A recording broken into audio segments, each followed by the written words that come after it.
Hello दोस्तों, नमस्कार। स्वागत है आपका आपके यूट्यूब चैनल एग्ज़ाम 91 पे। तो दोस्तों, आपको जो है एक मैथ का प्रैक्टिस सेट देखने को मिला था, तो उसका रिस्पांस आप लोगों ने जो भी दिया ठीक लगा, जैसा भी था। लेकिन एक चीज़ मैं आपको बता दूं, ये जो हम लोग क्वेश्चंस कर रहे हैं ये मिक्सअप क्वेश्चन है। आज जो क्वेश्चन आपको देखने को मिलेंगे वो मिक्सअप क्वेश्चंस देखने को मिलेंगे। इसमें कुछ एडवांस मैथ भी आएगी, कुछ आपको अर्थमेटिक भी आएगी। तो बेसिकली ये नहीं कह सकते कि ये सिर्फ ग्रुप डी का प्रैक्टिस सेट है, ठीक है। ये दोनों चीज़ों का प्रैक्टिस सेट होगा। आज का जो प्रैक्टिस सेट है वो आपको दोनों चीज़ों का होगा, सिर्फ स्पेशली एक चीज़ का प्रैक्टिस सेट नहीं होगा। ये नहीं कह सकते कि भैया आज जो है आपको सिर्फ ग्रुप डी का मिलेगा, ठीक है। चलिए तो अपनी कहानी फिर स्टार्ट करें। बिल्कुल भैया, तो यहाँ पे मिक्स क्वेश्चंस, ठीक, प्रैक्टिस सेट नंबर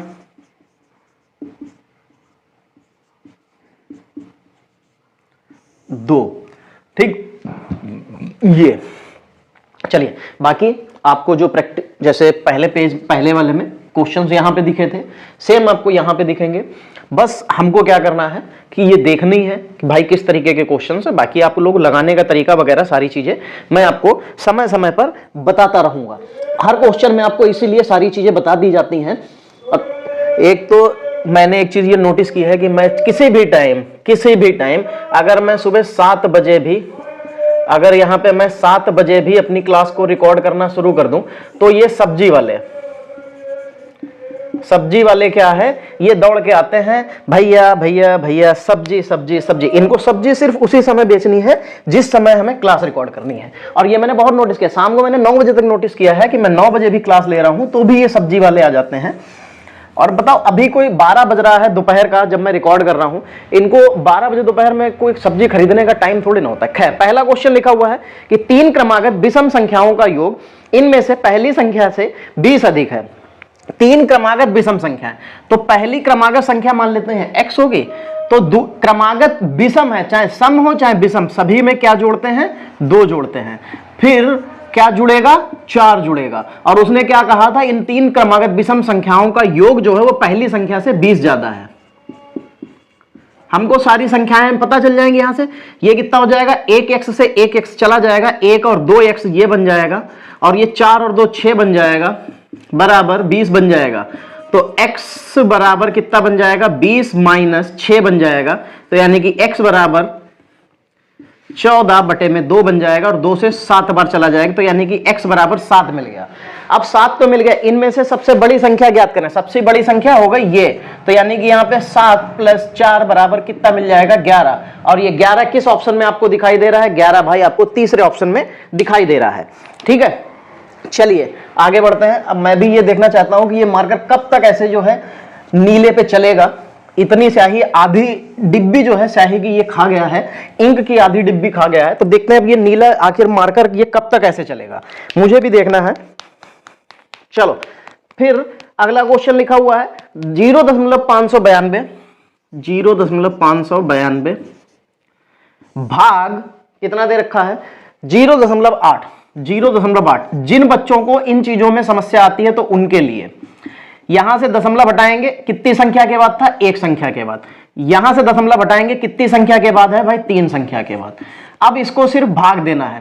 पहले तो हम इससे इसको भाग दे देंगे, तो 8 × 48, 8 × 7 = 56, बचेगा 3, 8 × 4 = 32। ये 74 आया है। 74 को जब 100 से भाग दिया जाएगा तो कितना आ जाएगा, 0.74 आ जाएगा। और ये 0.74 आपको कहां पे देखने को मिल जाएगा, ये 0.74 आपको दूसरे ऑप्शन में देखने को मिल जाएगा।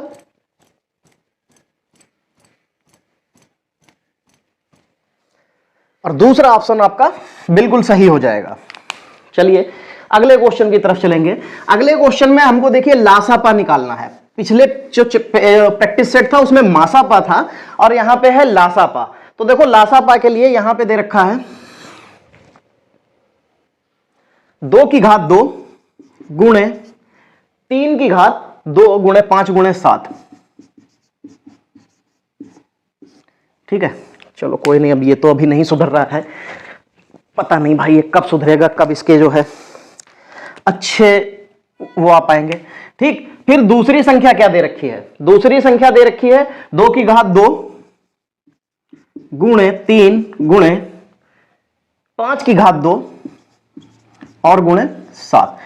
एक तीसरी संख्या भी आपको दे रखी है, तीसरी संख्या भी दे रखी है 2 गुणे 3 गुणे 5 गुणे 7। तो 2 गुणे 3 गुणे 5 गुणे 7, इन सबका हमको क्या निकालना है, लासापा।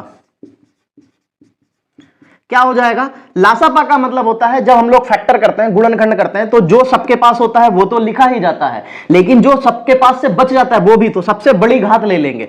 2 सबके पास है तो भैया 2 की बड़ी घात हो गई 2। 3 सबके पास है तो 3 की बड़ी घात हो गई 2। फिर उसके बाद 5 सबके पास है, बिल्कुल है, तो 5 की बड़ी घात कितनी हो गई 2। फिर 7 सबके पास है, भैया सबके पास है तो 7 आ गया। अब इसका 2 दूना 4, 3 तिया 9, 5 25 और गुणे 7, यही तो आंसर आएगा, यही तो आंसर आएगा बस। फिर अब इसके बाद हमको क्या करना है, एक सेकंड, क्वेश्चन कहां चला गया यार, हाँ ठीक, तो कितना हो जाएगा 25 चौके 100 और 100 की गुणा 900, तो 900 हो जाएगी गुणे 7 हो जाएगा, कितना आ जाएगा भाई 6300 आ जाएगा। और ये 6300 आपको किस ऑप्शन में दिखाई दे रहा है, तो 6300 आपको दिखाई दे जाएगा, कौन सा ऑप्शन था, कहां गया, 44 नंबर है ना, नहीं 43 है ना, हाँ, एक ऑप्शन आपका आ जाएगा।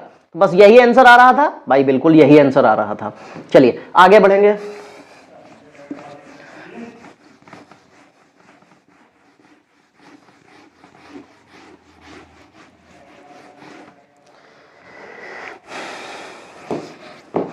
अगला लिखा है, मॉरिस अपने भोजन पर आय का 25% खर्च करता था, उसे हर 1000 रुपए की वेतन वृद्धि मिली, उसे 1000 रुपए की वेतन वृद्धि मिली, लेकिन उसने खाद्य वस्तुओं पर अपना खर्च नहीं बढ़ाया।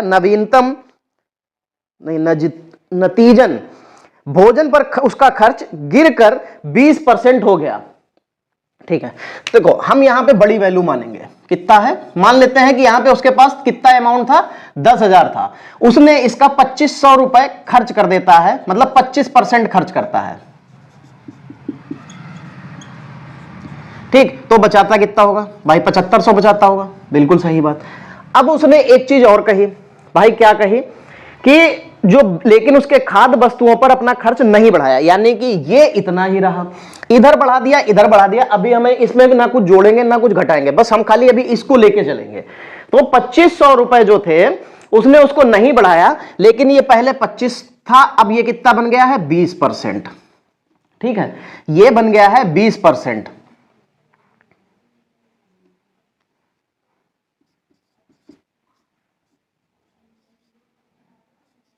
ठीक, 25 पंचे 125 और ये 00, यानी कि अब ये अगर 20% बन गया तो हमारा कुल अमाउंट, टोटल अमाउंट कितना होगा 12,500।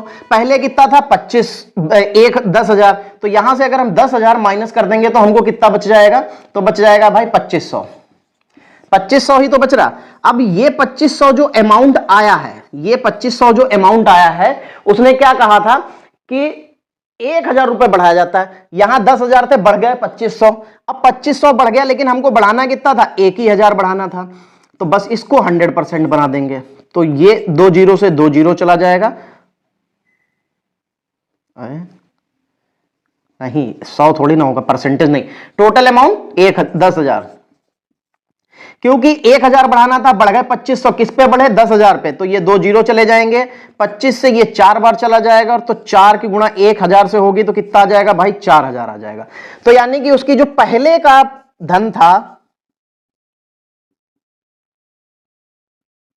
वो कितना आ गया 4000 आ गया। ठीक है, तो जो पहले का धन था उसका 4000 आ गया, और ये चौथे ऑप्शन में आपको दिख जाएगा। ठीक है, चलिए आगे बढ़ते हैं।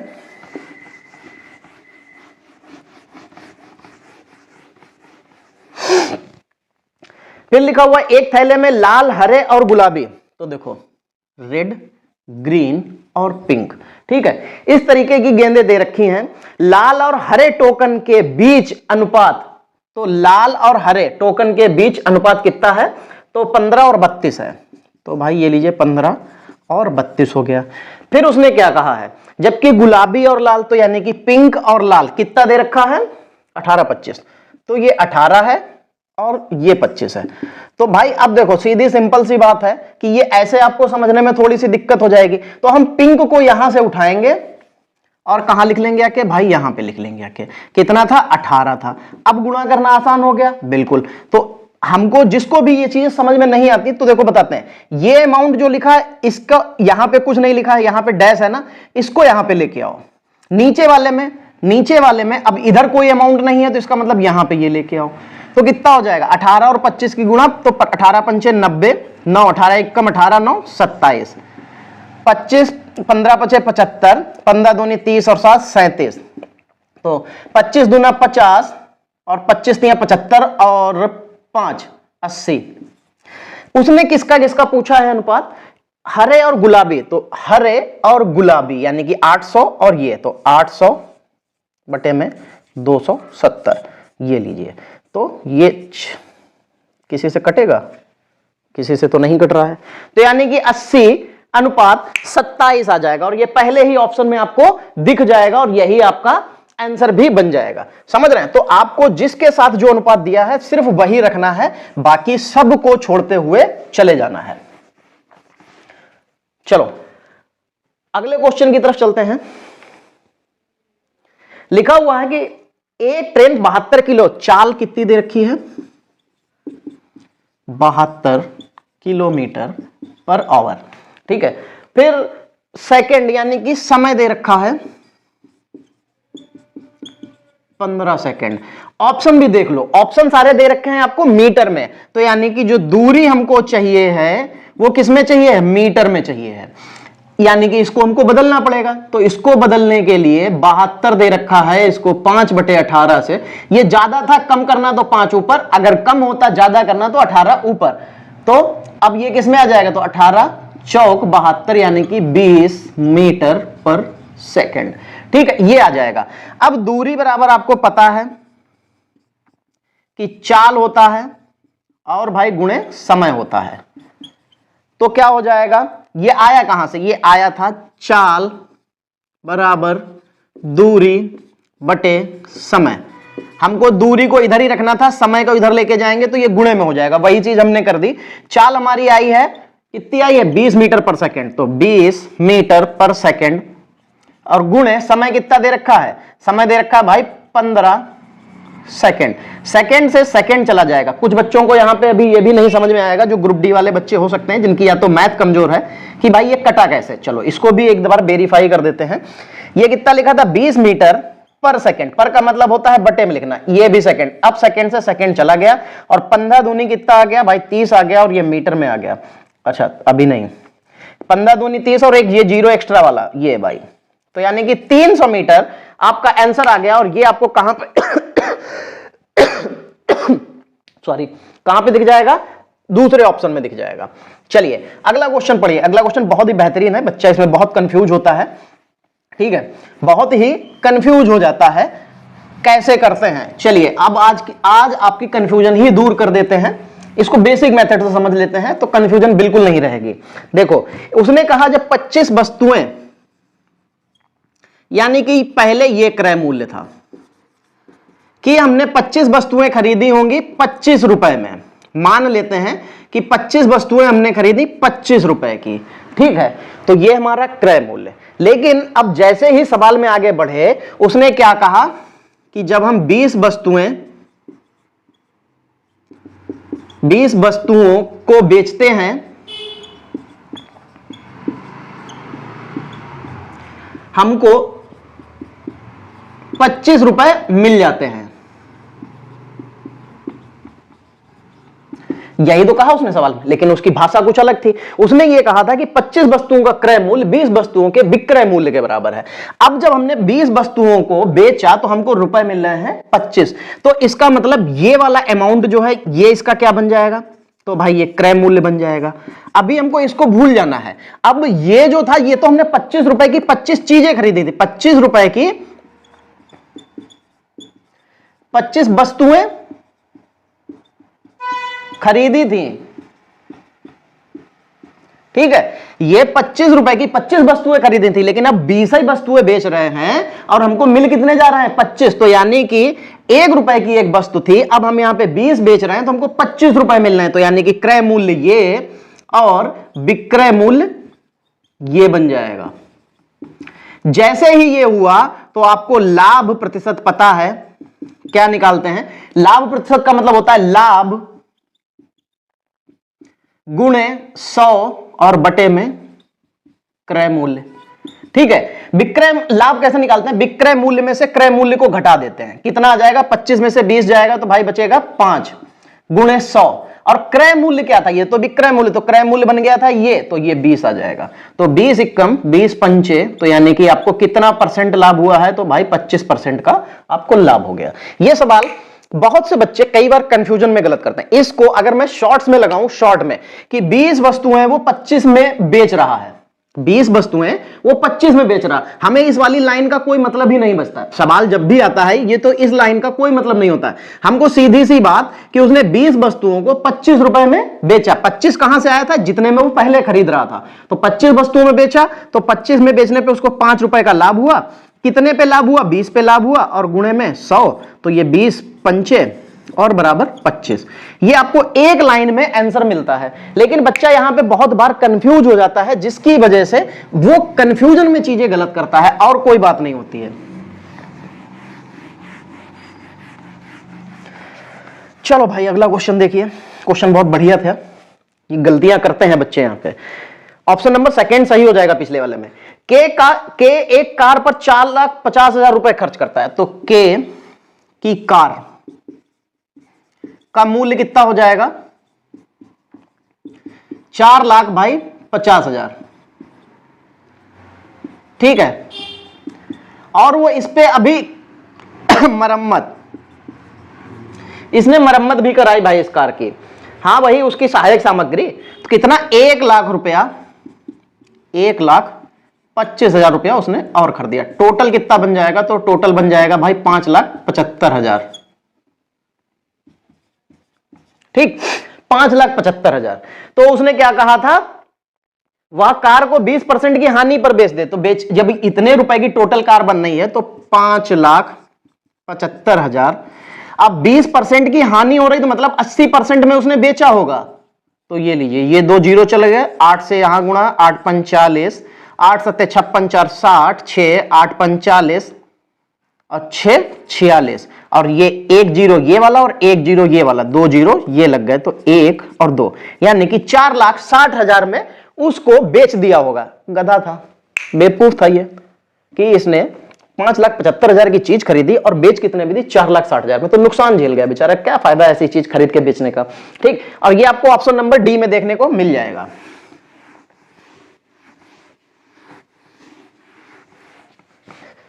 चलिए भाई अगले क्वेश्चन की तरफ चलते हैं। लिखा हुआ है कि यदि विक्रय मूल्य 1680 हो तो 16% की हानि है। चलो कोई नहीं, यह है विक्रय मूल्य। हानि परसेंट कितना है? कितनी थी? 16%। तो क्रय मूल्य हमको यहां से मिल जाएगा। क्रय मूल्य मिल जाएगा कैसे? ये वैल्यू जो है ये कितने के बराबर है? क्योंकि उसने 16% पे बेची है, तो इसका मतलब उसने 100 में से 84 को घटाया होगा, तभी तो 16 आया होगा।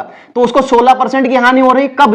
जब इतने में बेचता है। अगर वो इतने में नहीं बेचता, अगर वो पूरे रुपए में, तो पूरे रुपए कैसे पता चलेंगे? तो 1680 और गुणे बटे में 84, क्योंकि ये अमाउंट 84% के बराबर है, तो परसेंट हटाते हैं तो गुणा लग जाता है, और 84 दूना होता है 168, ये 1 जीरो यहां पे, तो ये मिलके बना देगा 2,000। ठीक, 2,000 रुपए उसका होगा क्रय मूल्य। तब वो 16% की हानि पे बेचेगा तो 1680 में बेच देगा। लेकिन फिर उसने कहा यदि वो 8% की छूट देने के बाद भी 15% का लाभ, तो अब हम इस पे क्या करेंगे? 15% का उसको लाभ दिला देंगे भाई, लाभ दे लेंगे। 115 दूनी होता है 230 और 1 जीरो ये, तो अब वो अगर 15% का लाभ लेके बेचे तो 2,300 रुपए में बेच देगा। लेकिन उसने कहा वो अभी 8% की छूट भी देता है, तो 8% की छूट देगा तो मतलब 92% पे बेच रहा होगा। ये अमाउंट 92 के बराबर होगा। तो 4 से इसको काट दीजिए, तो 4 दूना 8, 4 तियां 12, और 4 से ये 25 बार चला जाएगा, 23 से 1 बार चला जाएगा, तो यानी कि आपका अमाउंट कितना आ जाएगा? 2500 रुपए। तो यानी कि जब वो अपनी वस्तु का 2500 रुपए मूल्य निर्धारित करे, फिर वो 8% की छूट देगा, तब वो 2300 पे पहुंचेगा। और जब वो 2300 पे पहुंच जाएगा तो वहां पे उसको कितना लाभ हो जाएगा? तो भैया 15% का लाभ होगा। अमाउंट कितना होगा? 2000 रुपए। तब ये सवाल आपका कुछ इस तरीके से लगेगा। और ये आपको ऑप्शन नंबर किस में दिख जाएगा? 2500 आपको तीसरे ऑप्शन में दिख जाएगा और तीसरा ऑप्शन आपका बिल्कुल सही हो जाएगा। चलिए भाई आगे बढ़ते हैं। बस एक बार जरा ये जरूर बता देना कि भाई मजा आ रहा है ये सवाल लगाने में। जब हम लोग ये सवाल लगा रहे हैं तो किन किन लोगों को ऐसा लग रहा है कि हाँ यार वाकई में भाई मेरा थोड़ा सा कॉन्सेप्ट क्लियर हो गया, कुछ चीजें मुझे शॉर्ट ट्रिक भी पता चल गई, लेकिन वो बेसिक से बनी हुई हैं जिनको हम आसानी से लगा सकते हैं। तो भाई एक बार जरा कॉमेंट जरूर कर देना कि क्या भाई आप लोग जो पढ़ रहे हो इनमें मजा आ रहा है या नहीं आ रहा है। चलो अगले, 5 क्रमागत सम संख्याओं का औसत। ठीक है, क्रमागत है और सम संख्याएं। मैंने बताया था सम हो चाहे विषम हो तो हमको क्या जोड़ना पड़ता है? 2 जोड़ना पड़ता है।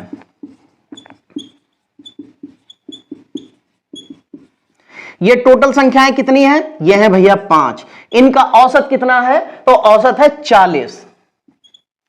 तो पहले तो 1 2 3 4 5, 5x है, 5x को जोड़ लिया। ये 2 4 6 6 12 8 20 हो जाएगा। और ये 5 जब इधर चला जाएगा तो 4 पंचे 20 यानी कि 200 हो जाएगा। तो यहां से हम लोग x की वैल्यू फाइंड कर लेंगे, 200 माइनस 20, तो 5x बराबर कितना आ जाएगा भाई? आ जाएगा 180। और x बराबर कितना आ जाएगा? 180 बटे 5। तो 5 से इसको काट देंगे, 36 बार चला जाएगा, यानी कि 36 पंचे 180 होता है ये। यानी कि उसने क्या कहा? हमको x की वैल्यू यानी कि सबसे पहली संख्या मिल गई 36। अब उसने क्या कहा था? संख्याओं में सबसे छोटी संख्या का मान कितना होगा? तो सबसे छोटी संख्या तो आपको भाई अभी कितनी आई? 36। तो यहां पे ये 36 आ जाएगी और ये ऑप्शन नंबर आपको डी मिल जाएगा। कौन सा मिल जाएगा? ऑप्शन नंबर नहीं, सॉरी, बी मिल जाएगा। ऑप्शन नंबर बी मिल जाएगा। बी में आपको ये 36 देखने को मिल जाएगा। चलिए एक और भाई, आपको अभी पीछे से मेरे आवाज आती हुई सुनाई दे जाएगी। या तो बाल के बदले आपको कपड़े मिल रहे होंगे, या मोबाइल के बदले जो है आपको भगौने मिल रहे होंगे, चम्मचे मिल रही होंगी। ये सारी चीजें अभी आपको देखने को मिल जाएंगी। ठीक है, अब भाई मोहल्ला है यार, अभी क्या बताया जाए, अभी मेरा घर पूरी तरीके से बंद भी नहीं है। दूसरी सबसे बड़े, अभी ना तो मैंने लैब बनवा पाई है ना कुछ बनवा पाया है, तो थोड़ी सी दिक्कतें हैं। ये चीजें आपको थोड़ा सा भाई फेस करना पड़ेगा। चलिए फिर अगला लिखा हुआ है कि कुल 45 अंकों वाली एक परीक्षा में 3 छात्रों ने अंकों का माध्य 38 है। ठीक है, अगर उनका माध्य 38 है तो इसका मतलब कितने पे? 3 छात्र थे। अरे भाई ये क्या कर दिया? 3 लोग होंगे, 1 2 और प्लस 3, इनको माध्य मिला यानी कि समांतर, इनका जो है औसत है 3। तो यानी कि जब 3 लोग होंगे इनका कुल कितना आ जाएगा भाई? 38 तियां होता है, 3 तियां 9 और 8 तियां 16, यानी कि 8 तियां 24। तो 8 तियां 24 4 हासिल करते, 3 3 9 2 11।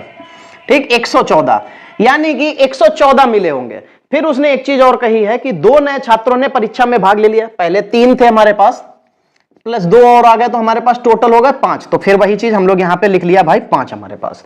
उसने कहा 2 नए छात्रों ने परीक्षा में भाग लिया, उस नए छात्र द्वारा प्राप्त किए जा सकने वाले सबसे कम अंक क्या हैं जिसने दूसरे नए छात्र से कम अंक प्राप्त किए, जिससे 5 छात्रों के कुल औसत अंक कितने बन जाते हैं? तो कुल औसत अंक बन जाते हैं भाई 40। जैसे यहां 3 लेके गुणा करा था, वैसे ही 5 टोटल यहां पे बनेगा। ऐसे 1 2 3 4 5 लोग बनेंगे, इन सबका सम। ठीक, तो कितना आ जाएगा? तो इन सबको अगर हम सम करके लेके आते हैं तो कितना आ जाएगा? तो 200। पहले 3 लोगों का औसत था 114, अब 5 लोगों का औसत आ गया है 200। इसको घटा देंगे तो मिल जाएगा 86। कितना मिल जाएगा भाई? 86।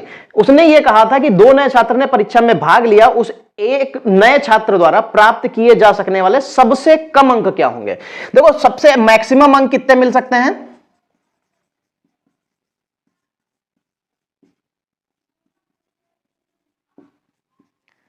अधिकतम अंक किसी भी छात्र को 45 ही तो मिल सकते हैं भाई। अधिकतम अंक के लिए उसने कहा कि किसी भी छात्र को 45 मिल सकते हैं। अब आप अंदाजा लगाओ, अगर किसी छात्र को 45 अंक मैक्सिमम मिल रहे हैं तो यानी कि जिसको मैक्सिमम मिले होंगे वो इतने मिले होंगे।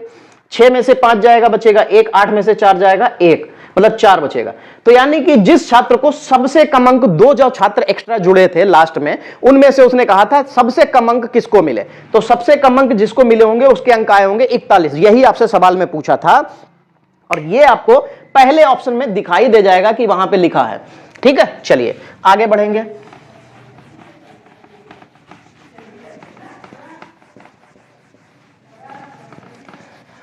अगला सवाल कुछ इस तरीके से दे रखा है कि P और Q 2 लोग हैं।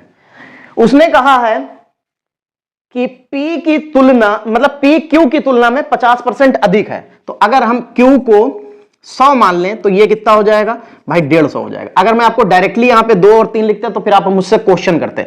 50 दूना 100 और 50 तिया 150, तो 2 और 3 होगा। ठीक है, इतना ही रखना है। फिर उसने क्या कहा, यदि वे एक साथ कार्य करते हैं तो कार्य वो जो कितने दिनों में कर देते हैं, 18 दिनों में। तो ये करने जो है 3 दिन में कर सकता है और ये 2 दिन में कर सकता है। ठीक है, ये समय ले रहे हैं, ये टाइम है, ये क्या है टाइम। ये 3 दिन लेगा तो ये 2 दिन लेगा। तो यानी कि अभी इनकी एग्जैक्ट वैल्यू नहीं पता है, तो जब हमें एग्जैक्ट वैल्यू ना पता हो तो क्या करते हैं, दोनों के साथ भाई x रख लेंगे। और कितने दिन ले रहे हैं, टोटल 18 दिन। यही तो ले रहा, कितने दिन थे भाई, कहां गया, हाँ 18 दिन। ठीक है, तो ये एलसीएम हो जाएगा आपका 6x, 3 से इसको भाग देंगे आ जाएगा 2x, नहीं आएगा x तो कट ही जाएगा। फिर 2 से इसको भाग देंगे आ जाएगा भाई 3 बराबर 1/18। 6 से 18 काट देंगे 3 बार, 3 और 2 मिलके 5 बना देगा। अब x चला जाएगा यहां, 3 चला जाएगा यहां, तो x बराबर आपको मिल जाएगा भाई 15। तो यानी कि x बराबर 15 मिल गया है, तो यहां पे भी x और यहां पे भी x। तो इसका मतलब उसने पूछा क्या था लास्ट में, Q अकेला कितने दिनों में करेगा। तो Q के लिए ये था, तो 2 गुणे 15 बराबर कितना आ जाएगा भाई, 30 आ जाएगा। ये लीजिए।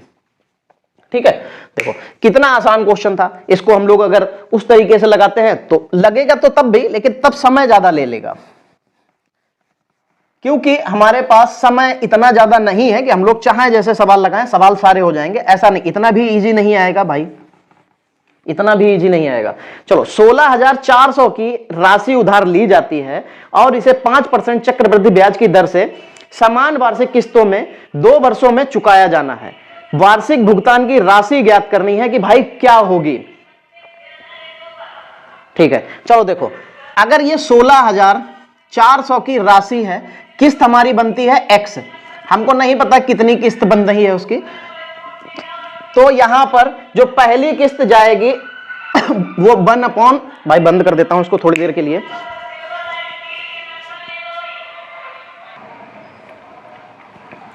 चलिए भाई इसको जो है पॉज इसलिए कर दिया था क्योंकि यार वो गाना बजाते हुए जा रहा था और गाने की वजह से कॉपीराइट आ जाता है, या आ जाता तो प्रॉब्लम हो जाती, तो इसलिए उसके गाने को हटाने के लिए भाई पॉज करना पड़ा था।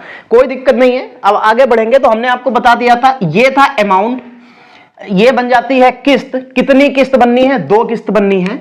कितने पे बननी है, तो 1 प्लस दर कितनी थी 5 और बटे में 100 की घात 1 प्लस,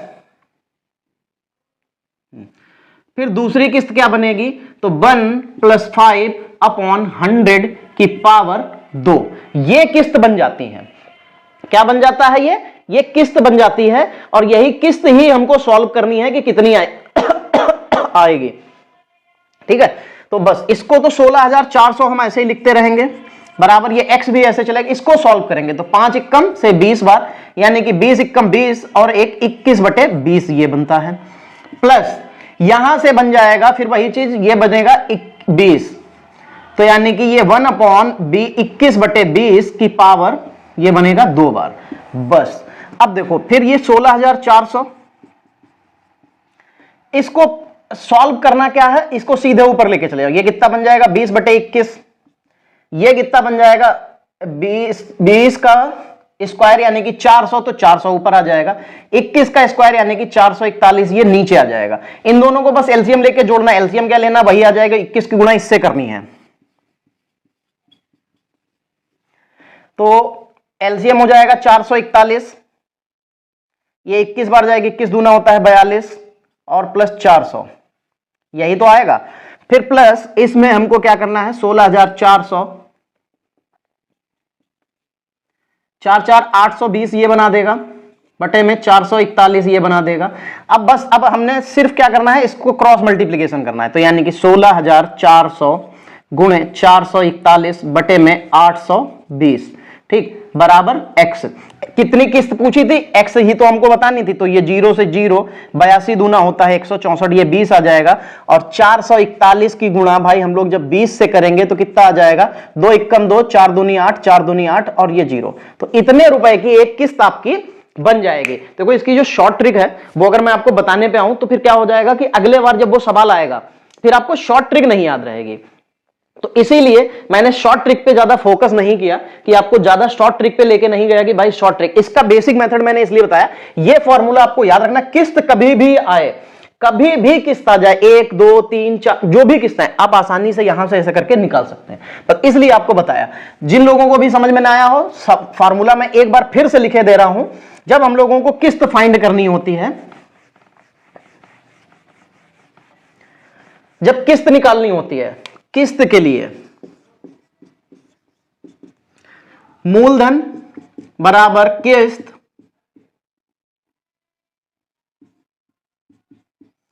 फिर पहले जितने साल की किस्त चाहिए होती है तो 1 + 1 R/100 की पावर n।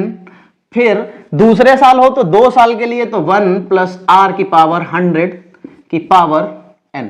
जितने साल, 1 साल की है तो 1 साल यहां, 2 साल की है तो 2 साल यहां, 3 साल होंगे तो अगले पे 3 घात, चौथी होगी तो अगले पे 4 घात। ये हमारा फॉर्मूला बन जाता है किस्त का। बस यही आपको अगर पता है, 1 साल की अगर किस्त निकालनी तो सिर्फ इतना रखना है। कितना रखना है, ये सिर्फ यहां से लेके यहां तक की वैल्यू, आपका किस्त अपने आप आ जाएगी। ठीक है, चलो आगे बढ़ेंगे।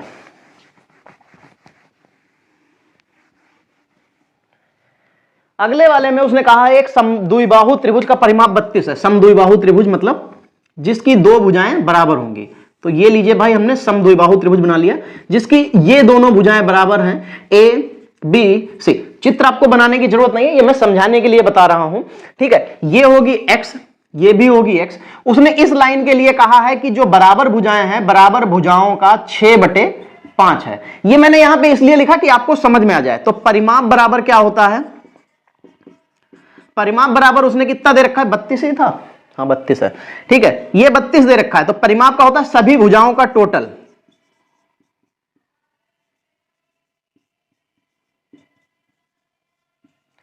ये हो जाएगा एलसीएम, यहां 5, यहां पे भी 5 और 6, 5 5 10, 6 16x। यार कुछ बच्चों को फिर वो समझ में नहीं आता है, चलो एलसीएम ले लेते हैं। 5 यहां पे 1, यहां पे 1, 1 से भाग देंगे, यहां जाएगा 5x, यहां भी 5x प्लस 6x बराबर 32। 5 5 10 6 16 बराबर 32। 16 से इसको भाग दे देंगे 2 बार तो x बराबर कितना आ जाएगा, 10 आ जाएगा। x बराबर अगर 10 आ गया तो आपको यहां पे क्या लिखना है कि x बराबर 10, तो x बराबर 10 यानी कि यहां पे भी 10 गुणे 6/5, तो 5 से 2 बार बराबर यानी कि 12। तो ये लाइन कितनी आ गई, 12 आ गई। ठीक, अब 12 आ गए। अब उसने क्या कहा था, तो क्षेत्रफल ज्ञात करना है। तो क्षेत्रफल भाई निकालते हैं, यहीं पे निकाल लेते हैं, इतने में आ जाएगा। क्षेत्रफल के लिए आपको पता है कि ये करना पड़ता है, क्या करना पड़ता है, त्रिभुज का क्षेत्रफल। जब हम लोग समबाहु त्रिभुज, समद्विबाहु त्रिभुज का क्षेत्रफल निकालते हैं तो उसके लिए हम लोगों को ये जो पोर्शन आपको मैंने लिख के बीच में उसके जो लाइन डाल दी है ये निकालनी पड़ती है। ठीक है, तो देखो अब ये पूरी 12 थी, बीच में लाइन आई तो ये 6 हो जाएगी, ये 6 हो जाएगी। ये 10 है तो ये कितनी बन जाएगी भाई, 8 बन जाएगी। किससे आई भाई, पाइथागोरस प्रमेय से। अब भाई इतना तो यार सीखना पड़ेगा, वरना फिर मैथ क्या यार, मैं पूरा सवाल लगाऊंगा ना। अगर मैं इसको पाइथागोरस को भी लगा दूं, चलो लगा देता हूं। 6 का स्क्वायर प्लस 8 का स्क्वायर बराबर कितना बनता है, 10 का स्क्वायर। तो 6 36 प्लस 8 8 64। अच्छा ये तो पता ही नहीं थी हम लोगों को, तो ये मान लेते हैं x का स्क्वायर। तो ये x का स्क्वायर बराबर 100, तो x का स्क्वायर बराबर 100 माइनस 36 बराबर कितना आ जाएगा, 64 आ जाएगा। x स्क्वायर बराबर, तो x बराबर √64 बराबर 8 आ जाएगा। तो यानी कि ये वाली लाइन हमको 8 मिल गई। क्षेत्रफल का सूत्र होता है 1/2 आधार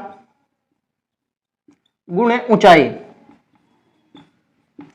1/2 तो ऐसे रहेगा, आधार पूरा यहां से यहां तक लिया जाता है तो 12 था। ऊंचाई कितनी है, ये भाई 8 आई है तो 8 लिख लेंगे। 2 से इसको काट देंगे 6 बार और आपका मिल जाएगा 48। ये किसमें सब चीजें वैल्यू दे रखी थी, ये सारी चीजें किसमें दे रखी थी, सेंटीमीटर में ना, हाँ तो ठीक है। सेंटीमीटर का स्क्वायर आ जाएगा। बस यही आपका आंसर है। और ये आपको किस आंसर में देखने को मिल जाएगा? सी वाले में। ये किस में देखने को मिल जाएगा? ये सी वाले में देखने को मिल जाएगा। चलो अगले तरफ बढ़ते हैं। भाई सवाल, एक तो समय बहुत ज्यादा हो जाता है क्योंकि पूरा सवाल समझाना पड़ता है, तो 40-45 मिनट तो यार देखो लगेंगे ही, वरना ये पेपर अगर आप पूरा लगाने जाएंगे, जब पेपर में बैठ के लगा रहे होंगे, तो आपके पास मैक्सिमम टाइम इसको करने के लिए 30 मिनट मान के चलना। आप इसको 30 मिनट में आपको पूरे ये सवाल लगाने हैं। मैं तो खैर आपको 20 सवाल ही लगवा रहा हूं, लेकिन ये 25 के पूरे आएंगे आपको, ठीक है। और यही पैटर्न रहता है, कभी पैटर्न नहीं बदलेगा इसका, जो भी जैसा मैं बता रहा हूं। 8 सेंटीमीटर त्रिज्या वाले एक वृत्त, तो मान लेते हैं ये एक क्या हो गया? वृत्त हो गया, ठीक है। ये एक वृत्त हो गया। वृत्त के अंदर त्रिज्या कितनी है? तो भाई त्रिज्या उसकी है ये 8। त्रिज्या का मतलब होता है यहां से लेके यहां तक, ठीक है। अब उसने कहा उसके अंदर उसी परिधि को स्पर्श करते हुए बनाया गया एक वर्ग का क्षेत्रफल। तो ये भाई हमने क्या बना लिया? अच्छा इसको नीला बना देते हैं अंदर, तो थोड़ा सा समझने में आसान हो जाएगी।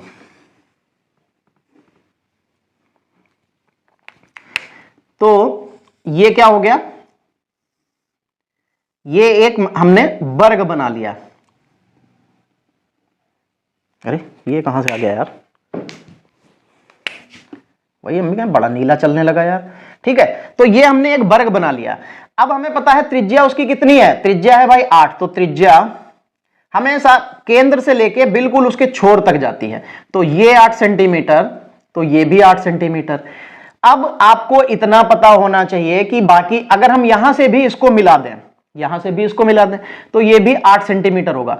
और जो हमारा वर्ग होता है या आयत होता है, इनके जो विकर्ण होते हैं वो एक दूसरे को 90 पे काटते हैं, ठीक है।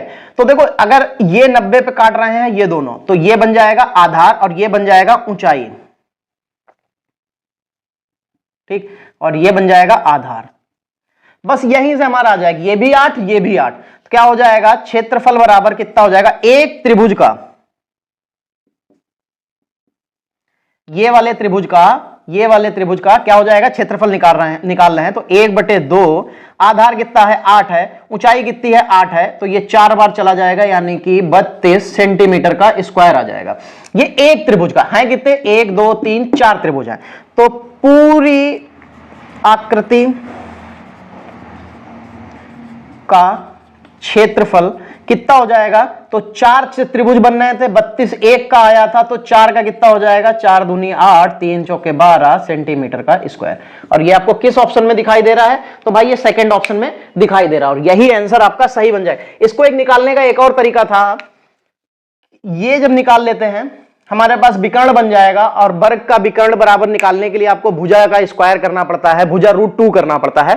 उसका विकर्ण यहां से कितना बन जाएगा? 16, और इसका विकर्ण की परिभाषा क्या होती है कि भुजा √2।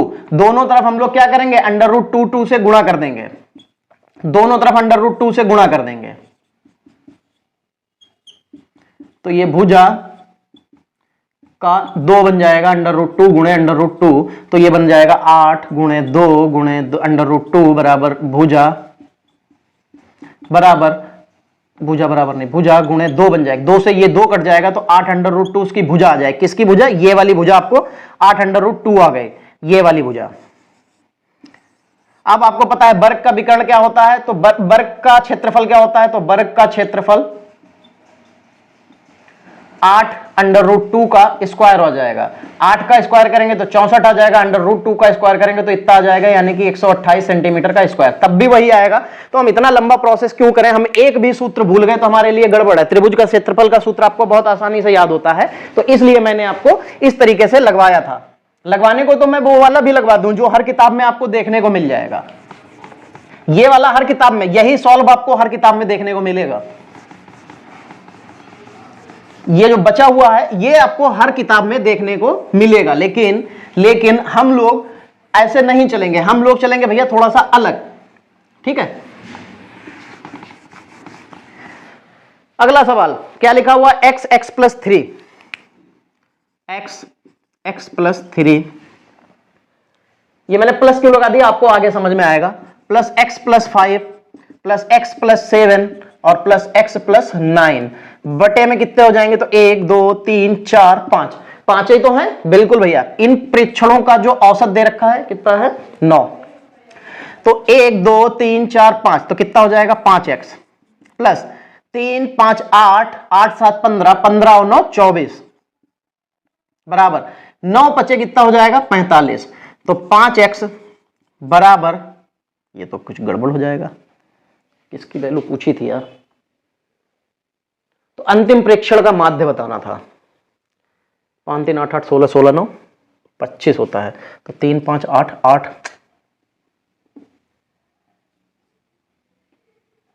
3 5 7 और 9, नहीं यही तो गड़बड़ कर दिया था यार इन्होंने, यहाँ पे 7 नहीं यहाँ पे 8 दे रखा है किताब में सवाल में, तो यहाँ पे कितना बना देगा ये 25 बना देगा, तो यानी कि 45 माइनस 25 कितना बना देगा, यानी कि ये आ जाएगा 20, और ये 5x अगर बराबर 20 आया तो ये 4 बार चला जाएगा, तो यानी कि x बराबर आपको मिल जाएगा भाई 4, और x बराबर अगर 4 मिल गया तो उसने सबसे बड़ी संख्या पूछी थी, तो सबसे बड़ी संख्या क्या हो जाएगी 4 + 9 बराबर 13, यही तो पूछा था सवाल में, अंतिम 3 प्रेक्षणों का माध्य। तो अच्छा इसका 13 बन जाएगा, तो 4 + 8 बराबर 12 बन जाएगा, यहाँ पे x + 4 था यानी x + 5 था, तो यानी कि 4 + 5 बराबर यानी कि 9, तो 9 12 13, तो इनका माध्य निकालना है तो कितना हो जाएगा 9 12 + 13 बटे में 3, तो 12 13 25, 25 और 9 होता है 34, 34 बटे 3, यानी कि ये आपको आंसर मिल गया, और ये किस में दिखाई दे रहा है, तो ये भैया चौथे ऑप्शन में आपको दिखाई दे रहा है। चलिए आगे बढ़ते हैं।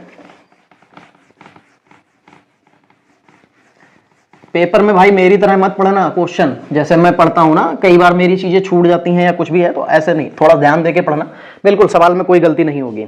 चलिए, रामू के मासिक घरेलू खर्च का प्रतिशत विवरण 4 खंडों में निम्नलिखित है, यदि वह 55,000 प्रति माह अर्जित करता है, तो अर्जित उसका कितना है,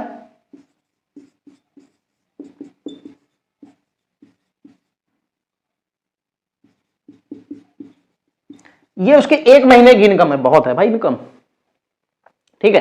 तो प्रत्येक माह में उसके भुगतान किए जाने वाली जो ईएमआई कितनी होगी, तो आप जब उधर क्वेश्चन में आप देखेंगे तो ईएमआई बराबर आपको दे रखा है 46%, तो इसकी ईएमआई निकालनी है तो बस हमको निकाल देना है कितना 55,000 गुणे 46 बटे में 100, तो ये तो यानी कि 46 यहां आ जाएगा, तो 6 पंचे 30, 6 पंचे 30 और 3 33, फिर 4 पंचे 20, 4 पंचे 20 और 2 22, ये 0 3 3 2 5 और 2 और 1 0 ये वाला ये भी यहां पे आ जाएगा, तो कितना आ जाएगा 25,300, तो यानी कि इसकी ईएमआई कितनी हो जाएगी 25,300, जो कि आपको पहले ऑप्शन में देखने को मिल जाएगा।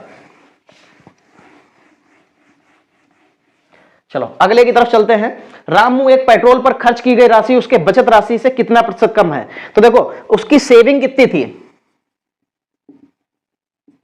18%, हम 18% को गोली मारो, हमें परसेंट लिखना भी नहीं है, पेट्रोल पे कितना था 9 था, उसने क्या कहा था कि रामू द्वारा पेट्रोल पर खर्च की गई राशि उसके बचत राशि से कितना प्रतिशत कम है, तो कितना प्रतिशत कम है, पहले तो कम की निकालो, कितना है 9, किस पे कम हो रहा है, इस पे कम हो रहा है ना भाई, तो 9 बटे 18 गुणे में 100, तो 9 एक कम 9 दूनी 18 और 2 से ये 50 बार, यानी कि वो कितना कम है 50% कम है, और ये आपको किस ऑप्शन में दिखाई दे रहा है, तो भैया चौथे ऑप्शन में दिखाई दे रहा है, और चौथा ऑप्शन आपका बिल्कुल सही हो जाएगा। चलिए फिर अगले क्वेश्चन की तरफ चलते हैं, और अगला क्वेश्चन है निम्न ग्राफ में 4 अलग अलग दुकानों की लॉन्ड्री और ड्राई क्लीनिंग के चैन के से प्राप्त आय की राशि दी गई है, इसके मान रुपए में है, तो वो ज्ञात करना है। तो उसने कहा था पहले माह और चौथे माह के बीच का प्रतिशत अंक कितना होगा, तो पहले माह में कितना दे रखा है, जूम हो जा भाई 25,000, फर्स्ट माह 25,000, और चौथे माह के बीच का प्रतिशत बीच आय में प्रतिशत अंतर कितना होगा, तो चौथे माह में कितनी है 20,000 है, दोनों में अंतर कितना आ रहा है, दोनों में अंतर आ रहा है भाई 5,000 का। उसने यही तो कहा था कि उनके बीच आय में प्रतिशत अंतर कितना होगा, तो उनके बीच में जो आय का प्रतिशत अंतर होगा तो कितने पहले इनके डिफरेंस कितना है 5,000 का आ रहा है। अब एक चीज ये देखो 4 चीजें दे रखी हैं आपको, और कुछ जानने की जरूरत नहीं है, तो ये 25 पे 5,000 कम हो रहा है तभी तो 20,000 बना, तो यानी कि 5,000 कितने पे कम हो रहा था, तो 25,000 पे कम हो रहा था,